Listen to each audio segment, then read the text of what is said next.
할렐루야! 사랑하는 성도님들의 가정에 하나님께서 주시는 기쁨과 회복의 소망이 함께 하시기를 축복합니다. 지난 시간부터 하나님의 나라에 대해서 함께 나누고 있습니다. 이 신구약 성경을 관통하는 중심 주제는 하나님의 나라에 대한 겁니다. 그렇기 때문에 우리의 신앙생활이 당연히 하나님의 나라에 집중되어져야 합니다. 그런데 문제는요, 이 하나님 나라의 개념을 우리가 정확하게 이해하지 못한다는 거죠. 자, 한국교회는요, 이 하나님 나라가 천당, 말이 죽어서 가는 천국에 대한 가르침으로만 한정해 왔습니다. 물론 이것도 해당됩니다만, 하나님의 나라가 사후세계 천국으로만 이해가 된다면 이 하나님의 나라는요, 이 물질주의처럼 보상의 개념이나 우리가 살아가는 세상과 동떨어진 이원론적 개념으로 흘러갈 수가 있습니다. 자, 우리는 이번 시간에 말씀을 통해서 하나님 나라에 대한 기초적인 개념을 한번 살펴보려 합니다. 오늘 우리가 함께 볼 말씀은 사도행전 1장 6에서 8절 말씀입니다. 제가 봉독해 드리겠습니다. 그들이 모였을 때에 예수께 여쭈어 이르되 주께서 이스라엘 나라를 회복하심이 이때이니까 하니 이르시되 때와 시기는 아버지께서 자기의 권한에 두셨으니 너희가 알 바 아니요 오직 성령이 너희에게 임하시면 너희가 권능을 받고 예루살렘과 온 유대와 사마리아와 땅끝까지 이르러 내 증인이 되리라 하시니라. 아멘. 자, 오늘 말씀 제목을요, 아는 만큼 보이는 하나님 나라라고 정해봤습니다. 자, 우리가 제대로 알지 못하면 마땅히 누려야 할 복도 누리지 못하기 때문에 그렇습니다. 정말 어쩌다 한 번이지만 간혹 이 미술관을 좀 가볼 때가 있습니다. 세계적으로 유명한 작가들의 작품이라고 해서 일부러 관람하러 갑니다. 물론 이 어떤 것들은 보는 순간 압도되는 것들도 있어요. 하지만 어떤 경우에는요, 이 그림이 왜 유명한지, 이 작품이 왜 유명한지, 왜 이것을 가지고 가치가 있는 것인지 잘 모르겠을 때도 종종 있습니다. 그냥 줄 몇 개 그어놓은 것 같은 것도 보입니다. 그때 이 미술을 전공한 아내에게 물어보면요, 이 귀찮다고 하는 듯이 좀 저에게 쳐다보면서 알려주긴 알려주는데, 약간의 설명을 듣고 나온 말이죠. 제 식견이 좁아서 가치를 제대로 보지 못했음을 알게 됩니다. 수년 전에 이 파리 루브르 박물관에 갔을 때, 그때 가이드로 오신 분이 미술사 교수님이 오셔서 이제 설명을 해주시면서 가이딩을 해주셨는데, 그 그림의 배경이 되는 문화와 역사적 배경, 문화에 따라서 그림 양식이 어떻게 발전하고 색깔이 어떻게 변하고 당시 유행이 어떻게 거기에 그림에 녹아났는지 이러한 설명들을 종합적으로 다 듣게 되니까 그냥 스쳐 지나가던 흔한 그림이 아니라 그 그림들이 문화로 보이고 역사로 보였던 적이 있습니다. 과거에 러시아는요, 재정적인 어려움 때문에 알래스카를 720만 달러라고 하는 어떻게 보면 헐값에 미국에 팔아 넘겼는데, 당시 미국 사람들도 이 바보같이 왜 그런 쓸모없는 땅을 샀느냐라고 비난할 정도였습니다. 그런데 1897년 알래스카에서 금광이 발견되고 또 2차 세계대전 이후에 냉전 체제가 시작되자 미사일 기지로 굉장히 중요한 군사적인 위치를 차지하게 되죠. 그리고 1950년대 대형 유전이 발견돼서 미국을 석유 매장량 세계 3위로 만들었습니다. 러시아가 이 알래스카의 가치를 몰랐기 때문에 어떻게 보게 되면 이러한 엄청난 실수를 범했다는 거죠. 자, 오늘 우리가 다루는 주제는요, 하나님 나라입니다. 하나님 나라에 대해서 제대로 알려면 이 하나님 나라에 대해서 우리가 알고 배워야 합니다. 그래야 우리가 아는 만큼 귀한 가치를 발견하기 때문에 그렇습니다. 많은 성서학자들은 이 신약 성경을 관통하는 핵심 주제가 하나님 나라라고 말합니다. 이뿐만 아니라 이 구약 성경도 하나님 나라라고 하는 그 용어는 등장하지 않지만 하나님께서 다스리신다라고 하는 이 주제를 반복적으로 강조합니다. 자, 그러면 성경은 왜 이렇게 일관적으로 하나님의 나라를 강조하겠습니까?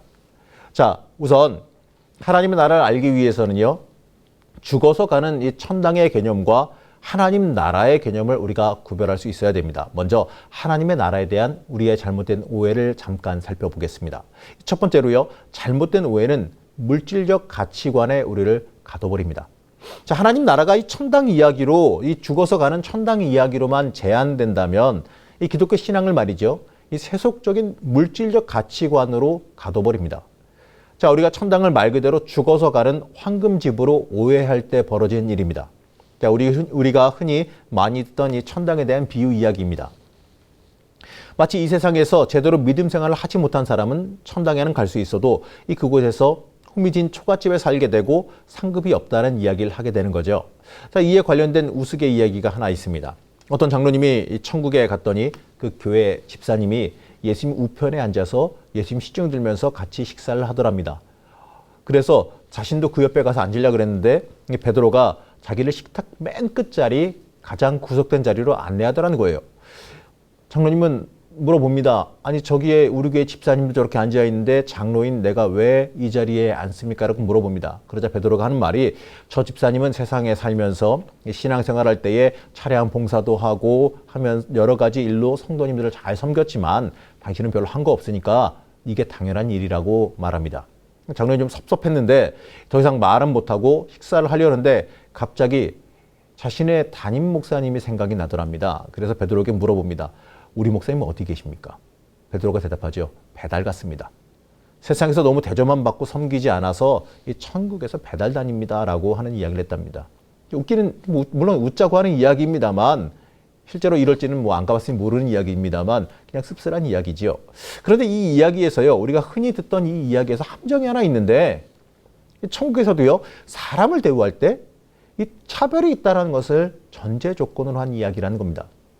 천국에서도 차등이 있으니 더 나은 대접을 받기 위해서 더 열심히 신앙생활 하라고 하는 주문이죠. 물론 실제로요. 천국은 제가 아직 가보진 못해서 잘 모르겠지만 이러한 방식은요. 자칫 예수님을 믿는 목적과 결과가 이 복을 받아 누리는 것으로 오해할 수가 있습니다. 자, 그리고 혹여나 이 세상에서 이 복이 주어지지 않아도 다음 세상인 천국에서 그 대가가 지불될 테니까 그냥 참으라는 위로 아닌 위로로 뒤바뀔 수도 있다라는 거죠. 자, 그런데 이 성경이 하나님의 나라를 핵심적인 교훈으로 가르치는 이유는요. 이 성도님들로 하여금 물질적인 복을 얻게 해주려는 것 정도의 목적이 있는 것이 아닙니다. 자, 봅시다. 그럼 두 번째로 하나님 나라가 천당으로 오해되면 이원론적인 종말론을 가져오게 됩니다. 자, 이원론은요. 기본적으로 우리가 사는 세상이 심각하게 악하다라고 하는 것을 전제로 합니다. 현재가 악이 지배하는 세상이다 보니까 이 다음 세상을 소망하라는 뜻입니다. 자, 문제는요. 현재를 물론 악하긴 합니다만 이 지나치게 염세적으로만 보게 되니까 현실을 살아가며 우리가 가져야 되는 책임이라는 것을 갖다가 아무것도 아니게 잊어버리고 만다라는 거죠. 이 땅에서는 틀렸으니 저 천국에 가서 보상받자라는 겁니다. 자, 이렇게 되면요. 다음 세상을 갖다가 도피처로 삼게 되어지고 세상 등지고 기도원에 들어가는 이런 극단적인 결과를 가져오게 됩니다. 이 속세를 떠나서 이 종말을 기다리는 것에만 과도하게 집중하게 되어집니다. 이 결과가 과거에도 있었죠. 이 다미선교회를 통해서 이 시한부 종말론으로 이어진 적도 있습니다. 자, 어린 시절에 기도원에 가서 기도하려고 할 때에 많이 있던 찬송가 가사 중에 이런 가사가 있었는데 이 죄 많은 이 세상은 내 집 아니네 내 모든 보화는 하늘에 있네 뭐 이런 찬송이 있었습니다. 이 세상은 죄로 끝나버릴 것이니 오직 다음 세상만 바라보고 살자라는 겁니다. 물론 이 세상을 물질보다 저 천국을 더 소망하라는 이 세상 물질보다 저 천국이 더 귀하다라고 하는 은혜로운 찬양입니다. 그러나 성경이 가르치는 하나님 나라의 메시지는요. 미래적인 것에만 일방적으로 강요하고 강조하고 있지는 않습니다. 자, 지금까지 이야기를 통해서요.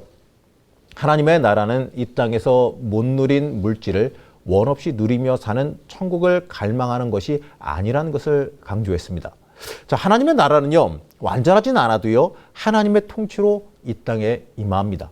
자, 한국에 있는 미국 대사관은 한국에 있지만 외교적인 관례로 미국 대통령의 다스림을 받는 미국 땅으로 취급받게 됩니다. 자, 이처럼 하나님의 나라도요. 죽어서만 가는 아름다운 왕국을 넘어서서 현재적으로 이 땅에 임하게 된 하나님의 다스림으로 받아들여야 됩니다. 하나님께서 계획하시고 하나님께서 개입하시고 찾아오셔서 만나주시는 사람에게 하나님의 나라가 임합니다. 자, 이것을 학자들은 하나님 나라의 현재성이라고 부르지요. 물론 하나님의 나라는 이미 임했지만 아직 완성되지는 않았습니다.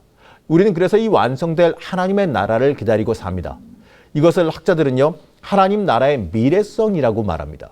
이 현재성과 미래성의 관계를 간단하게 말하기 위해서 이렇게 말하는데 바로 이미 그러나 아직 바로 이렇게 말하는 이 개념을 중요하게 여기지요. 자, 하나님의 나라는요. 내가 인식하지 못해도요. 이미 우리의 삶 속에 자리하고 있습니다.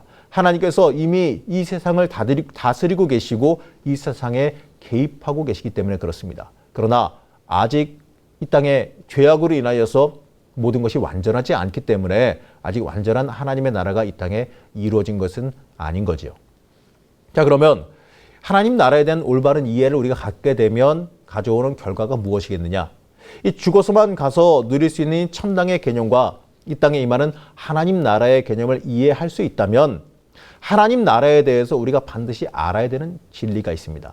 첫 번째는요, 우리가 살아가는 현재를 새로운 관점으로 살아갈 수 있게 되어집니다.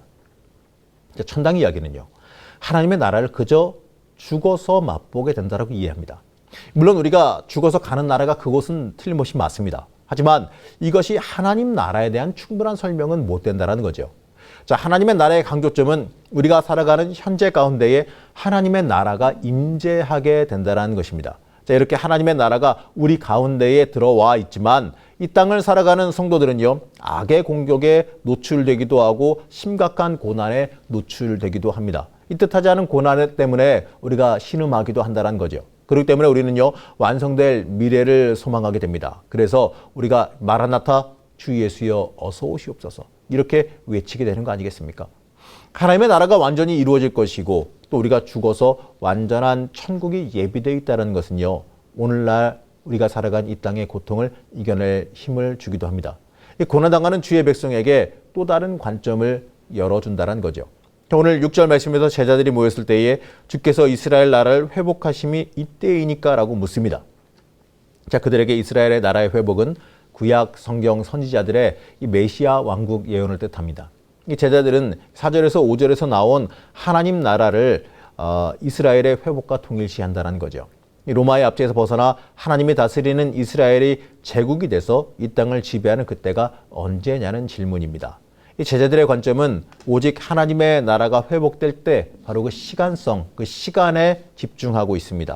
바로 앞으로 올 미래에 집중하고 있다는 거죠. 자, 예수님은 여기에 대해서 이 때와 기한은 하나님 아버지의 몫이라고 단호하게 말씀합니다. 자, 곧이어서 예수님은 오직 성령으로 권능을 받아 땅 끝까지 나아가는 것이 무엇보다 중요하다는 것을 강하게 말씀해 줍니다. 자, 완전한 완성은요, 하나님께서 이루실 것이니까 너희는 성령의 권능을 받아 이 땅을 하나님의 나라로 만들어가는 사명을 감당해야 한다라고 말씀하시죠. 자, 이 세상적인 지배가 문제가 아니라 하나님께서 모든 것을 주관하시는 나라, 하나님의 법칙과 하나님의 뜻이 이루어지는 나라를 만들어 가라고 말씀하십니다. 자, 이러한 관점의 변화가 이루어진 제자들은요, 하나님 나라의 완성을 희망하며 어려운 박해를 이겨나가며 증인의 삶을 살았습니다. 주의 백성이 이 땅에서 현재를 살아가면서 이 관점의 변화가 일어나야 합니다. 이 땅의 고난과 아픔만 볼 것이 아니라 하나님의 나라가 이루어질 것에 대한 관점의 변화가 이루어져야 합니다. 관점의 변화가 이루어진 사람들은요, 삶을 살아가는 이유와 방향이 달라지게 되어 있습니다. 무엇을 위해 살아가냐, 그 목적이 확실하게 잡히게 되어 있습니다. 자, 그리고요, 두 번째로는 우리가 정말 하나님의 나라를 바르게 이해하게 된다면 무한대로 넓어진 현실을 살아갈 수 있습니다. 오늘 말씀 8절을 보게 되면 이 제자들은 그저 예루살렘에 웅크리고 앉아있는 자들이 아니라 그 자리를 박차고 일어나 더 어려운 상황 속으로 전진해 갑니다. 사도행전이 확인시켜주고 있는 것처럼 이 증인들은요, 예루살렘을 넘어서서 유대와 사마리아와 마침내 로마에까지 이르게 되죠. 이 주님의 스케일이 세상 전체를 향한 곳까지 확장되고 있음을 알려주고 있는 내용입니다. 자, 우리 주님은요, 이 모든 열방에 관심을 갖고 계십니다. 땅끝까지 나아가서 영혼들을 품에 안기를 원하십니다. 자, 구원과 삶의 문제를 그저 예수 잘 믿어서 내 문제 해결받고 치유받고 남보다 좀 더 잘 사는 것으로, 신앙생활은 그저 교회 생활하는 것으로 여겨서는 안 되는 이유가 여기에 있습니다. 예수님을 알게 된 것은요, 이 세상이 전부인 줄 알고 살아가던 나를 하나님의 나라 새 시대에 들어가게 하셨다는 것을 보게 된다는 의미입니다. 자, 예수님은요, 내 죄를 사하시고 이 천국 가게 하신 분이라는 것을 넘어서서 나 같은 사람이 하나님 나라에 속해서 그분의 다스림을 받도록 새로운 세계를 꿈꾸며 살게 하셨습니다. 바로 하나님의 뜻이 이 땅에 이루어지며 하나님의 역사가 이루어지며 하나님의 계획대로 이루어지는 나라를 우리에게 꿈꾸게 하셨습니다. 자, 우리가 예수 믿는다는 것은요, 하나님 나라의 백성이 되었다는 것을 뜻합니다. 자, 그곳은 죽어서 나중에 가는 곳이 아니라 이 땅에도 임재한 하나님의 나라입니다. 아직 완전하게 이루어지진 않았을지라도 하나님의 지배가 엄연히 이 땅에 임해 왔습니다. 우리는 그의 백성들입니다. 하나님의 지배와 영향력을 이 땅에 이루고 만들어 가야 하는 사명을 지닌 주의 백성들입니다. 사랑하는 성도 여러분, 우리의 삶의 목적이 뭡니까? 우리가 천국 소망을 품고 살아가는 이유가 무엇입니까? 그저 예수 잘 믿어서 이 땅에서 복 누리고 저 천국에서 마저 누리지 못한 복을 크게 누리는 것이 목적입니까? 물론 우리가 죽어서 천국 가야지요. 하지만 천국은 죽어서만 가는 곳이 아니라 이 땅에도 임했습니다. 우리는 이미 천국 백성입니다. 그렇기 때문에 그에 맞는 합당한 삶을 살아가야 합니다. 이 복을 구하는 삶 이미 넘어서야 됩니다. 우리의 눈이 열려서 하나님 나라를 보게 해달라는 그 기도로 이어져야 합니다. 이 세속적인 복을 넘어서서 하나님 나라를 이루어 가야 하는 기도로 바뀌어야 합니다. 우리가 현재를 살아가면서 먼 미래만 바라볼 것이 아니라 죽고 나서 갈 곳만 바라볼 것이 아니라 지금 임한 하나님 나라의 확장을 위해서 내 사명, 나에게 주어진 사명 감당하기를 소망하며 기도할 수 있어야 합니다. 이미 사명은요, 저와 여러분들에게 이미 주어져 있습니다. 다만 우리의 영적인 시야가 흐려져서 영적인 눈이 열리지 못해서 보지 못하고 내가 보고 싶은 것들만, 내가 원하고 바라는 것들만 보고 있을 뿐입니다. 아는 만큼 하나님의 나라가 보이는 겁니다. 우리는요, 보기를 원해야 됩니다. 알기를 원해야 됩니다. 그리고 그에 맞는 사명 감당하기를 원해야 합니다. 이 세상 사람들에게 이 천국 백성을 증언해야 할 것이고 천국 백성으로 살아가는 모습을 보여주며 그것을 살아가기를 또 권면하며 살아갈 수 있어야 됩니다. 자, 우리가 살아가는 이 세상 속에서요, 온 세상을 통치하시는 주님이 이끄시는 세상을 만들기 위한 열정을 품어야 합니다. 이 땅에서 잘 먹고 잘 살고 이 땅에서 높아지고 많은 걸 누리기 위한 열정만 품을 것이 아니라 하나님의 나라를 이루어가는 사람으로서의 책임에 대한 열정을 가져야 됩니다. 내 안위를 위한 개인주의적인 믿음과 신앙을 넘어서서 이웃을 향한 바로 주님의 명령을 이루기 위한 방향으로 나아가야 됩니다. 하나님 나라에 매료되고 하나님 나라의 백성된 사람들은요, 증인의 삶을 살아갑니다. 코로나로 힘들고 어렵다. 맞습니다. 코로나로 힘들고 어렵고 사람들 만나기 어렵다 늘 말하지만 이때가요, 사실은 이 그리스도인의 책임을 감당하고 이웃을 향한 하나님의 사랑을 전하는 모습을 우리가 가져야 합니다. 사랑하는 성도 여러분, 하나님 나라에 대해 알기를 소망하시기 바랍니다. 그저 죽어서 가는 곳으로 생각하지 마시고 죽어서 이 땅에서 누리지 못한 것 누리는 곳으로 생각하지 마시고 이 땅에서 하나님의 비전을 이루기 위한 것으로 이해하셔야 됩니다. 바로 내가 천국 백성 된 자로서 구원받은 사람으로서 이 땅에서 행해야 될 책임으로도 받아들여야 될 겁니다. 하나님의 나라를 이루기 위한 삶, 하나님의 나라를 위한 삶, 이 땅에서 말씀이 영향력을 가지게 만드는 삶을 여러분들 소망하시기 바랍니다. 그래야 여러분들의 인생의 삶이 올바른 비전을 붙잡은 삶이 되어지기 때문에 그렇습니다. 여러분 잊지 마시기 바랍니다. 하나님의 나라가 이미 여러분의 삶 속에 임재해 있습니다. 여러분은 그에 맞는 백성으로 하나님 나라의 백성으로 이 땅을 합당하게 살아가시는 여러분들 되시길 간절히 바랍니다. 잠시 기도하겠습니다. 우리 인도하시며 지키시는 하나님, 우리에게 이미 임한 하나님의 나라를 우리가 바라보지 못했습니다. 우리가 하나님 나라의 백성으로서 합당한 모습으로 살게 하시고 세상 소망이 아니라 하나님 나라를 이루어가는 소망으로 살 수 있게 허락하여 주시옵소서. 무엇인가 얻으려는 마음보다 하나님께 쓰임받기를 소망하는 신앙으로 바뀌게 하시고 무엇이 우리의 삶에서 중요한지 바라보는 영적인 관점이 열리게 하여 주시옵소서. 코로나로 어렵고 힘든 삶을 살아가지만 그 안에서 하나님의 역사하심을 보게 하시고 어려운 삶 가운데에서 하나님의 나라를 경험하고 펼쳐 보이는 은혜가 있게 하여 주시옵소서. 이제는 우리 구주 예수 그리스도의 은혜와 하나님 아버지의 무한하신 사랑하심과 성령님의 감화 감동 역사 교통하심의 은혜가 하나님의 나라를 바라보며 살아가는 주의 자녀들 앞길에 함께 하시기를 간절히 축원하옵나이다. 아멘.